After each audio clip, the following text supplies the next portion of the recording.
2024 में 2 लाख से ज्यादा भारतीयों ने देश छोड़ दिया। लेकिन क्या तुम्हें पता है, उनमें सबसे ज्यादा लोग हाईली एजुकेटेड थे। तो इन्हें कौन नहीं जानता होगा, ये हमारे इंडियन मशहूर क्रिकेट प्लेयर विराट कोहली, और ये है हमारा मशहूर बॉलीवुड एक्टर अनुष्का शर्मा, जो कि अब ये दोनों मैरिड कपल हैं। अब ये दोनों भारत छोड़ चुके हैं और लंदन शिफ्ट हो गए हैं। और हमारा देश के जाने माने पॉलिटिशियन, उनके बेटा और बेटियां विदेशों में जाकर पढ़ाई लिखाई करके अच्छा खासा सेटल हो चुके हैं। हर साल हजारों लोग रोड टैक्स भरते हैं, पर सड़कों का हाल, गर्मी में धूल, सर्दी में दरार और बारिश आते ही वही सड़क एक स्विमिंग पूल बन जाती है। गाड़ियां पॉटहोल से बचते बचाते निकलती हैं। लोग टाइम, पैसा और सुरक्षा सब खोना पड़ता है। टैक्स तो हम वक्त पर भर देते हैं, पर क्या सड़क भी कभी वक्त पर बनेगी? आज देश में नदियों का हाल, रोड पर सेफ्टी छोड़ो, थार चढ़ाने आते हैं।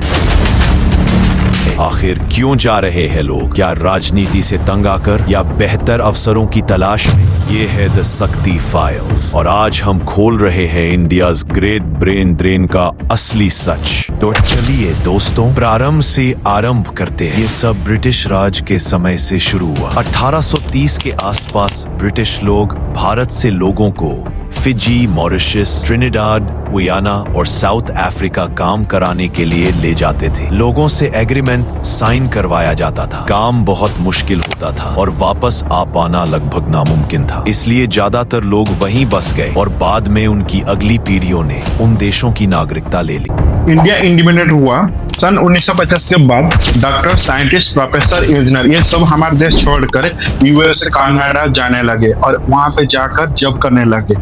आखिरकार वहाँ पे हमारे देश छोड़कर इतने सारे प्रोफेसर्स, डॉक्टर्स ये सब क्यों जाने लगे? हमारे देश को वहाँ पे ज्यादा सैलरी था, रिसर्च और जॉब के बेटर चांसेस रहे, वहाँ वीजा और पॉलिसी बहुत इजी था। इंडिया में इंडस्ट्रियल डेवलपमेंट बहुत स्लो था। सन 1995 के बाद भारत से बाहर जाने वालों की संख्या तेजी से बढ़ने लगी। 1999 और 2000 के बीच लाखों लोग नए मौकों की तलाश में देश छोड़कर विदेशों की ओर निकल पड़े। 2005 से 2010 तक हर साल लगभग 3 लाख से 9 लाख लोग भारत से बाहर बसने जाते रहे। 2015 में यह संख्या एक बार फिर उछली, करीब 6,55,000 लोग भारत छोड़ गए। 2018 और 2019 में प्रवासन अपने चरम पर था, जब 10 लाख से भी ज्यादा लोग विदेश में बसने के लिए रवाना हुए, और 2022 में तो रिकॉर्ड टूट गया। 13 लाख से अधिक लोग भारत से बाहर चले गए। आज भारतीय प्रवासी दुनिया का सबसे बड़ा समुदाय,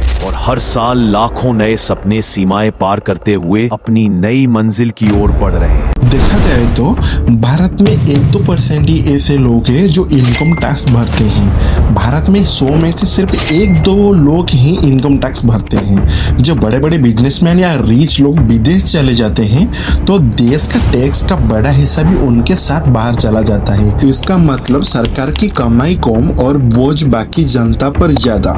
सड़क, अस्पताल, बिजली और योजनाएं सब कमजोर पड़ने लगती है। इसलिए बड़े कमाने वालों का विदेश जाना सिर्फ एक पर्सनल डिसीजन नहीं, बल्कि पूरे देश की अर्थव्यवस्था को प्रभावित करता है और अंत में इसका असर आम आदमी के जेब पर पड़ता है। भारत में एक गाड़ी खरीदना केवल एक काहिश नहीं होती, इसमें एक आम आदमी की मेहनत, सपने और पूरे परिवार की उम्मीदें जुड़ी होती हैं। एक गाड़ी खरीदने पर हम सरकार को टैक्स पे कर रहे हैं। पहले जहां रोड टैक्स लगभग 28% लिया जाता था, अब उसे घटाकर करीब 18% कर दिया गया है। मतलब एक बाइक अगर 1 लाख का है तो आपको 18,000 का टैक्स पे करना पड़ता है, पर उसके बदले क्या आपको एक अच्छा सड़कें मिल पाता है या सेफ्टी मिल पाता है? हर दिन भारत की सड़कों पर सैकड़ों हादसे होते हैं, कहीं टूटी सड़कें, कहीं पानी से भरे गड्ढे, और इन सब के कारण कितने ही लोगों की जान चली जाती है। एक एक हादसा केवल एक मौत नहीं होता, वो एक पूरी परिवार की दुनिया को उजाड़ देता है। हम टैक्स देते हैं ताकि हमें सुरक्षित रास्ते मिले, हम जीएसटी भरते हैं ताकि हमारे सफर में सुविधा बनी रहे, लेकिन अफसोस आज भी भारत की कई सड़कें हमारे सपनों की तरह टूटी पड़ी है।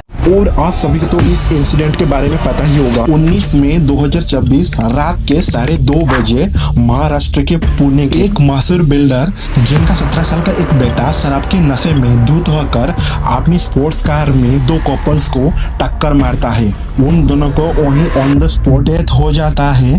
पुणे पुलिस आईपीसी की धारा 304 या डेथ बाय नेग्लिजेंस केस के ऊपर आधार केस फाइल रजिस्टर करता है। जुवेनाइल बोर्ड के द्वारा एक ताज्जुब की बात यही रहा, उस लड़के को बेल ही दे दी जाती है और इस ग्राउंड पर दिया जाता है कि उसको 300 वार्ड का एक पछतावा ऐसे लिख। और एक तरफ अमेरिका के फ्लोरिडा स्टेट में 12 अगस्त 2025 को एक ये हमारा भारत के हरजीत सिंह भाई है, ये गलत यू टर्न लेने की वजह से एक पीछे से आ रही मिनी वैन इनसे टकरा जाती है और ऑन द स्पॉट 3 जन डेड हो जाते हैं और इनको 45 साल का सजा सुनाई दी जाती है। अब देखिए उस दिन जो इंडिया में ये मशहूर बिल्डर का बेटा नशे में धुत होकर एक्सीडेंट किए थे और उन दोनों का ऑन द स्पॉट वहीं पर डेथ हो गया था, इन्हें बेल मिल जाता है। और देखिए अमेरिका वाला केस के ऊपर हरजिंदर सिंह भाई के ऊपर होता है 45 साल का सजा।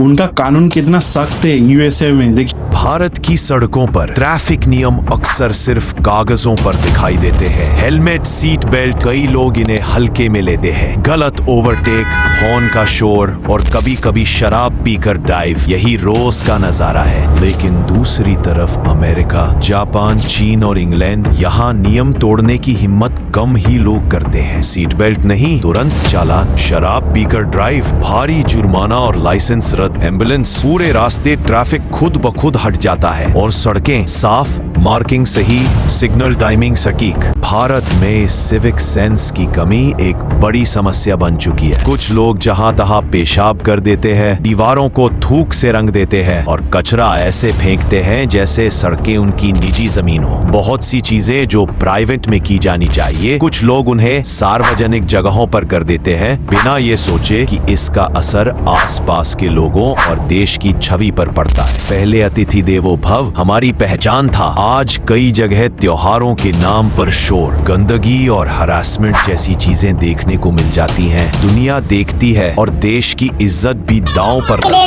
जब सफाई, अनुशासन और सम्मान जैसी बुनियादी आदतें कमजोर पड़ जाएं, तो लोग सवाल करते हैं आखिर हम क्यों ना जाएं वहां जहां सिस्टम मजबूत है और नागरिक जिम्मेदार। हाँ दोस्तों, आज आप देख सकते हैं आज ये उस देश का हाल है जिस देश में नदी को माता या भगवान का दर्जा दिया जाता है। और देख सकते हैं जिस देश में नदी को सिर्फ नदी ही माना जाता है, उस देश में नदियों का कितना स्वच्छता है। 2014 में भारत सरकार ने नमामि गंगे प्रोग्राम स्टार्ट किया। इसके लिए पहले 20,000 करोड़ का बजट पहले चरण में 2014 से 2021 तक और आगे भी बढ़ाकर 2026 तक नमामि गंगे मिशन 2 के लिए 22,500 करोड़ का बजट स्वीकृत हुआ। और प्रश्न यही है कि क्या अभी तक यमुना गंगा नदियां साफ हो पाया? भारत में रोजाना 86 बलात्कार के मामले सामने आते हैं। कुछ रिपोर्ट्स की माने तो इंडिया वर्ल्ड में रेप केस में तीसरी जगह पर आता है। प्रतिदिन 86 बलात्कार के मामले